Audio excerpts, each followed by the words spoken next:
জয় শ্রী রাধে। কেমন আছো সকলে? আশা করছি বেশ ভালো আছো। আমিও কিন্তু অনেকটাই ভালো আছি। তো আজকে যে ব্লগটা তোমাদের সাথে শেয়ার করব সেটা কিন্তু প্রায় অনেক দিনের আগের ব্লগ। মানে পুজোর আগেকার শ্যুট করা।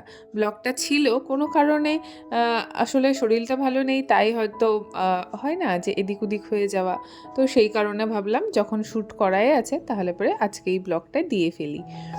তো দেখো সকালবেলা উঠে আজকে খুব মাখানা মানে ফ্রাই আর হচ্ছে চা খেতে ইচ্ছে করছিল। তো ওই জন্য মাখানাটাকে একটু ঘি, লবণ আর গোলমরিচ দিয়ে ভেজে নিয়েছি।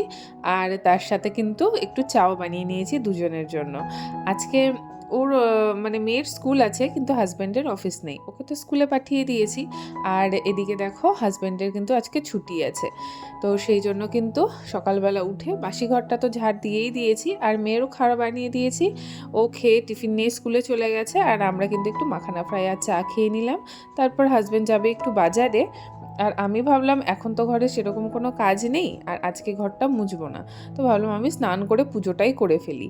তো স্নান করে চলে এলাম পুজো করতে। তো পুজোটা দিয়ে নিচ্ছি তাড়াতাড়ি করে, কারণ সকাল সকাল পুজোটা দিয়ে দিলে কিন্তু মনটাও বেশ ভালো লাগে। ওই জন্য ভাবলাম যখন কাজ নেই এখন তাহলে বসে কেন থাকবো, তাড়াতাড়ি করে আগে পুজোটাই শেষ করে নিই। তো সেই জন্য সকালবেলা চলে এলাম পুজো দিতে। আর এদিকে দেখো আমি কিন্তু ঠাকুরকে ভালোভাবে সাজিয়ে গুছিয়ে পরিষ্কার করে দিয়েছি। তারপরে ভোগটাও দিয়ে দিলাম। আর এবার ধূপ আর প্রদীপগুলো জ্বালিয়ে নিচ্ছি। আর জানো তো এইবার যে ধূপটা এনেছে না, এটা জ্বালাতে বড্ড বিরক্ত লাগে। মানে কেমন যেন টাইপের, মানে একটা ওই চাপ মতো এনেছে, ওখান থেকে কেটে কেটে হাত দিয়ে পাকিয়ে পাকিয়ে ধূপ দিতে হয়। তো আমি বললাম যে এরকম আর ধূপ আনবে না, খুব অসুবিধা হয়। কারণ ধূপকাঠি যেটা হয় না সেটাতে বেশ ভালো হয়, বা মোটা মোটা যে এখন ধূপগুলো উঠেছে বা ওই কোন টাইপের যেগুলো পাওয়া যায় সেগুলো বেশ তাড়াতাড়ি ধরে যায়। আর এগুলো না ওই হাতে পাকাতে হয়, তারপর ধরতেও চায় না, আবার ধরলে পারেও না, বেশিক্ষণ জ্বলেও না, তাড়াতাড়ি করে নিভে যায়। তো সেই জন্য বলেছি যে আর এই ধূপগুলো আনবে না। তো ধূপ প্রদীপটা জ্বালিয়ে দিলাম, দিয়ে দেখো তাড়াতাড়ি করে আমি কিন্তু ফুলগুলোও দিয়ে দিচ্ছি, কারণ পুজোটা তাড়াতাড়ি করতে হবে, আবার রান্না আছে। তো সেই জন্য ফুলগুলো দিয়ে খুব সুন্দর করে সাজিয়ে গুছিয়ে ঠাকুরকে দিলাম। আর আজকে জানো তো এতগুলো ধূত্র ফুল পেয়েছি যে বলার নয়। মানে নাই করলেও শিব ঠাকুরকে মনে হয় 4 থেকে 5টা আমি ধূত্র ফুল দিয়েছি। তো আর বেশি ফুল পেলে দেখবে পুজো করতেও বেশ ভালো লাগে কিন্তু। তো সেই জন্য কিন্তু খুব সুন্দর করে সব ঠাকুরগুলোকে ফুল দিয়ে সাজিয়ে দিচ্ছিলাম। আর এখন এই টাইমটায় ফুল তো প্রচুর হয়ে গেছে, কিন্তু এরপরে মানে যখন একটু ঠান্ডা ঠান্ডা পড়বে, রোদ উঠবে না, কুয়াশা, তখন দেখবে আবার ফুলই পাওয়া যায় না, তখন এত অসুবিধা হয়, মনে হয় একটা ফুল ছিঁড়ে ছিঁড়েই সব ঠাকুরকে দিই।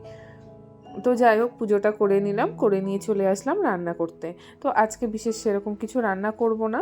আজকে এই করলা দিয়ে আর হচ্ছে একটু কুমড়ো ছিল, ভাবলাম করলার কুমড়োটা ভেজে নিই। তো ওই যে লঙ্কা দিয়ে করলার কুমড়োটা ভেজে নিচ্ছি। আর ওই সাইডে তো ভাত বসিয়েই দিয়েছি।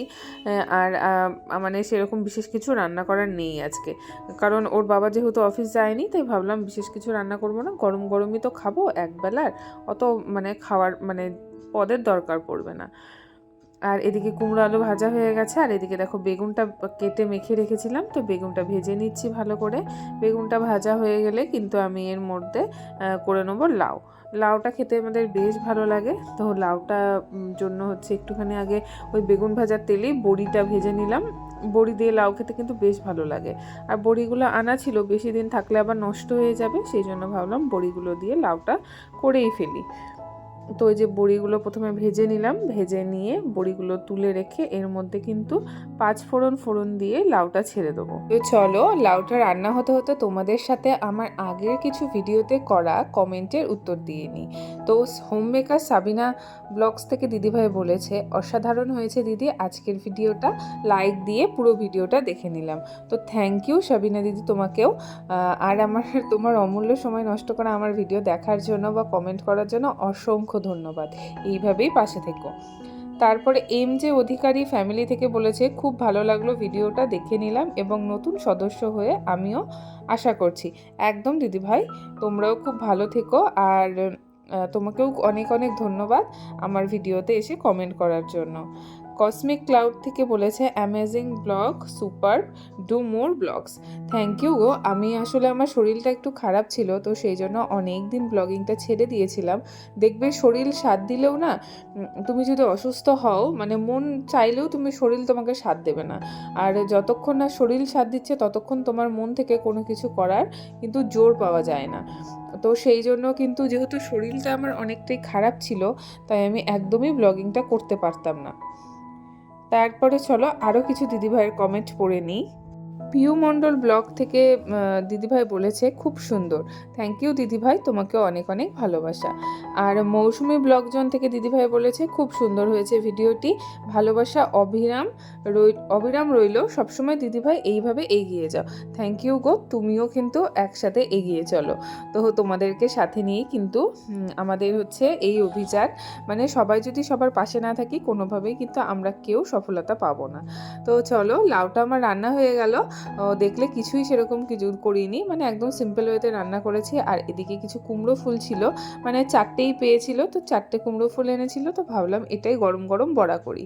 কারণ যেদিন ওর অফিস থাকে না সেদিন তো আর এইসব করা যায় না, কারণ অফিসে তো আর এরকম ঠান্ডা ঠান্ডা জিনিস খেতে পারে না। আর দেখবে বড়া টড়া না একটু গরম গরমই বেশি ভালো লাগে। তো সেই জন্য ভাবলাম যে আজকে যখন দুপুরবেলা বাড়িতে আছে তাহলে পরে আজকে কিন্তু দুপুরবেলাতেই এই কুমড়ো ফুলের বড়াটা করে নিই। আর কুমড়ো ফুলের বড়াটা খেতে কিন্তু অনেকটাই বেশি ভালো লাগে, মানে আমাদের তো 3জনেরই খুব পছন্দ, আমার মেয়েও খেতে প্রচণ্ড ভালোবাসে। কুমড়ো ফুল বলো, বক ফুল বলো, মানে যে কোনো ফুল টাইপের কিছু বড়া খেতে কিন্তু আমার মেয়ে প্রচণ্ড ভালোবাসে। আর তোমরা কে কে খেয়েছো জানিও, সজনে ফুলের বড়াও কিন্তু খেতে খুব ভালো হয়। হ্যাঁ, ওটা একটু তিতঘুটে হয়, তো ওটাকে একটুখানি ভালো মতো গরম জল দিয়ে ওয়াশ করে নিলে কিন্তু একদমই সেই তিতা ভাবটা চলে যায়। আর এদিকে দেখো লাস্টে একটা পার্সেল এসছে, এটা কিন্তু ওই পিজিয়নের একটা পুরো সেট নিয়েছি আমি ননস্টিকের। এর মধ্যে কড়াই, তাওয়া, একটা হচ্ছে প্যান, ছোট ওই যে তড়কাওয়ালা যে বাটিগুলো হয় তড়কা লাগানোর জন্য সেগুলো, একটা হাতা, এই সব দিয়েছে। এটা কিন্তু আমি ঠাকুরের বাসনের জন্যই রেখেছি। তো কেমন হয়েছে বাসনটা, মানে পুরো বাসনের সেটটা তোমরা জানিও।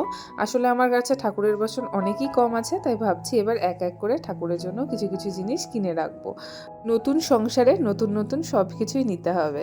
তো চলো আজকের মতো ভিডিওটা এতটাই, দেখা হবে তোমাদের সাথে পরে।